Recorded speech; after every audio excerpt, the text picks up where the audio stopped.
गोंडपिंपरी तालुक्यातील तारसाबुज हे एक वैशिष्ट्यपूर्ण चळवळीचं गाव. बाबासाहेबांच्या महापरिनिर्वाण दिनापासून आजतागायत येथे श्रद्धांजली स्थळाची निर्मिती करून एक आगळीवेगळी ओळख निर्माण करण्याचा गावाचा पुढाकार नित्याने राहिलाच.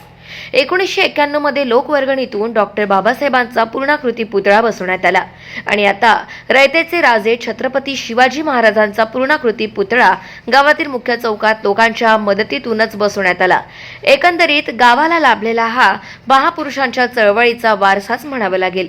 या पुतळ्याचे अनावरण मला करायला मिळाले हे माझे भाग्य समजतो, असे प्रतिपादन राजुराचे माजी आमदार ॲडव्होकेट वामनराव चटप यांनी केले.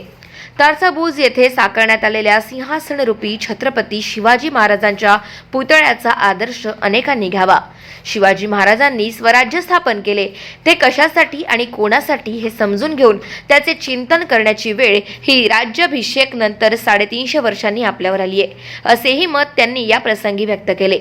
यावेळी उद्घाटक म्हणून माजी आमदार ॲडव्होकेट वामनराव चटप तर प्रमुख उपस्थिती म्हणून शेतकरी संघटनेचे तालुका अध्यक्ष सांगडेजी खेत्री पा वागदरकर, युवा नेतृत्व प्रसादराव खर्डीवार काका, गणेश पिंपळशेडे, हेपट साहेब, शिवस्वराज्य बहुउद्देशीय संस्थेचे अध्यक्ष प्रकाश फरकडे, सचिव श्रावण निखाडे यांच्यासह संस्थेचे सर्व पदाधिकारी उपस्थित होते. बऱ्याच वर्षापासून बंदिस्त करून ठेवलेल्या पुतळ्याचे आज अनावरण झाले, त्यामुळे गावात आनंदाचे आणि उत्साहाचे वातावरण निर्माण झाले आहे.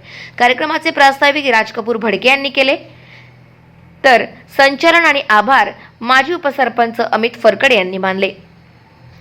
गाव माझा न्यूजकरिता राज कपूर भडके, गोंडपिंपरी, चंद्रपूर.